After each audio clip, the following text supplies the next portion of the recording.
Et voici cette image de coupe longitudinale d'une tige qui montre la disposition des différents tissus secondaires.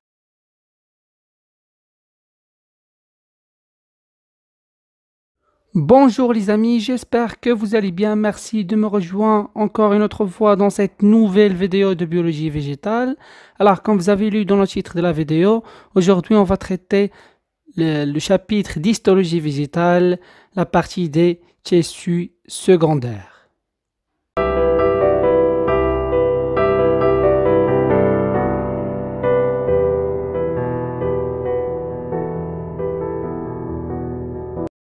Alors à la fin de cette vidéo, vous devez être capable de connaître tous les tissus secondaires des végétaux, savoir xylème secondaire, le bois, le libère, le liège, le phloème secondaire, le cambium, le phylogène, le phylloderme et le parenchyme secondaire. Vous devez être capable aussi de connaître la localisation et le rôle de chacun de ces tissus secondaires. Et on commence à la barakatillah. Alors, dans une vidéo précédente d'histologie végétale, j'ai parlé sur l'origine des tissus végétaux.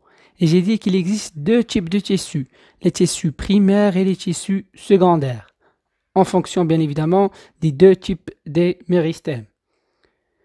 Et j'ai bien détaillé les tissus primaires et j'ai dit qu'il existe généralement 5 types de tissus primaires en fonction de leur rôle physiologique.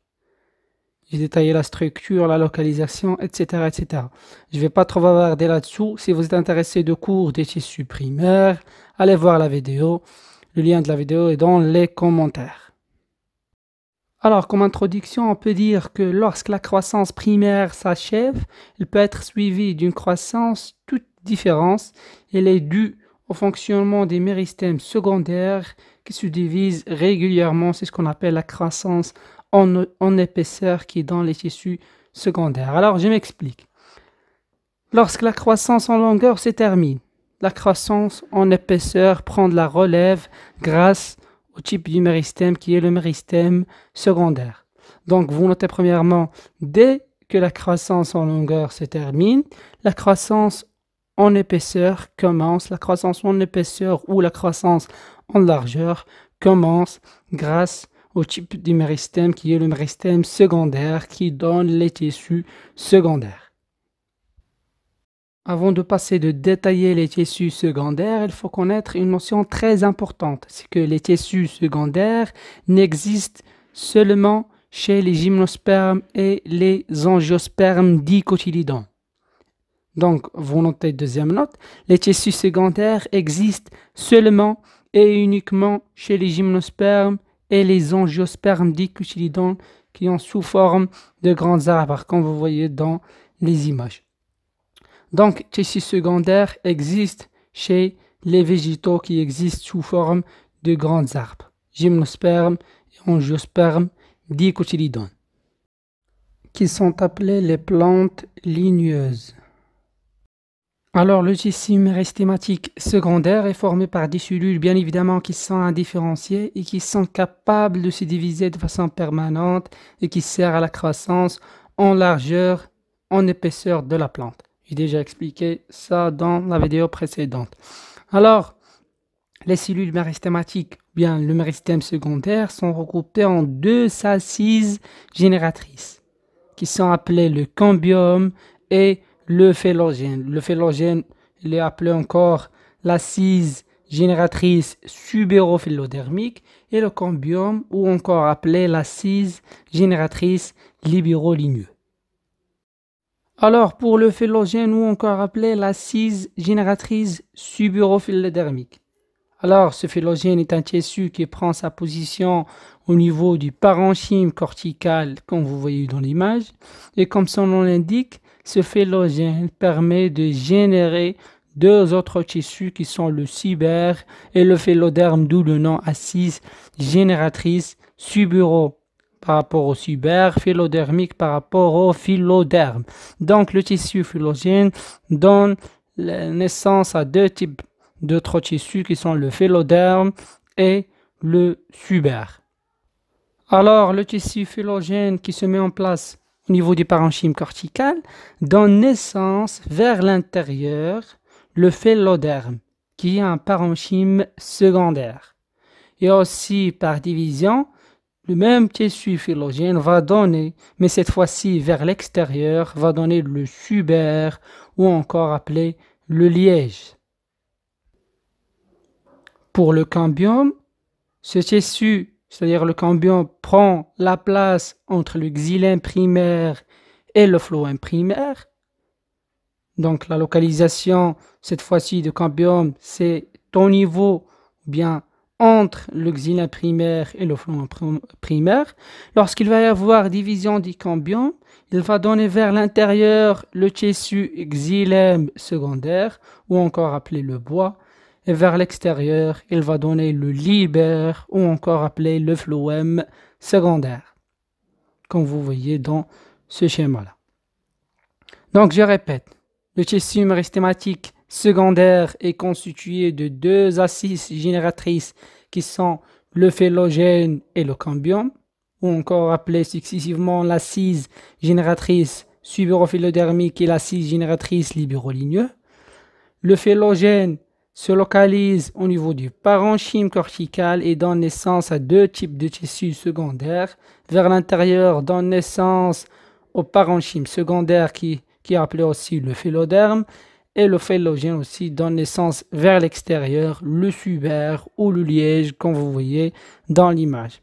Pour le tissu cambium, il se met en place selon une ligne entre le xylème et le phloème, le xylème primaire et le phloème primaire, et par division, ce cambium donne vers l'intérieur le xylème secondaire ou appelé le bois, et par division aussi va donner vers l'extérieur le libère ou le phloème secondaire. Donc il y a plein de notes ici, vous prenez des notes et on continue. Alors maintenant on va voir le fonctionnement des tissus secondaires. Commençons tout d'abord par les tissus conducteurs secondaires. Alors comme j'ai dit dans les diapositives précédentes, que l'assise génératrice libéroligneux donne naissance à deux tissus, qui sont le bois, qui est le xylème secondaire, et le libère, qui est le phloème secondaire, qui sont les deux types de tissus conducteurs secondaires.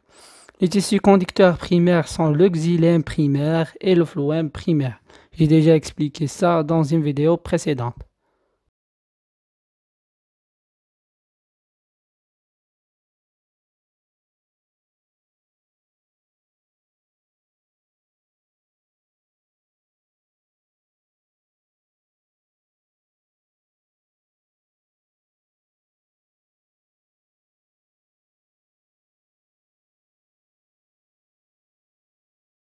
Alors, pour le bois ou le xylème secondaire, ce tissu assure la même fonction du xylème primaire, c'est-à-dire elle assure la conduction de la sève brute depuis les racines vers les feuilles. C'est-à-dire au moment de l'absorption de l'eau et des sels minéraux qui forment la sève brute par les racines, c'est-à-dire les racines absorbent les sels minéraux et l'eau, il intervient à ce moment le bois ou le xylème secondaire pour conduire ce lot et ces sels minéraux depuis les racines vers les feuilles pour le phénomène de la photosynthèse.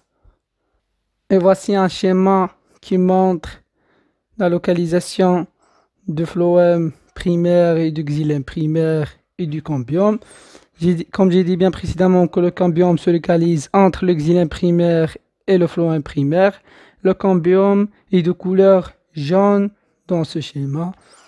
Et alors, comme j'ai dit tout à l'heure, que le cambium se différencie vers l'extérieur en donnant le phloème secondaire, et vers la partie intérieure, il donne le xylème secondaire, comme vous voyez dans ce schéma.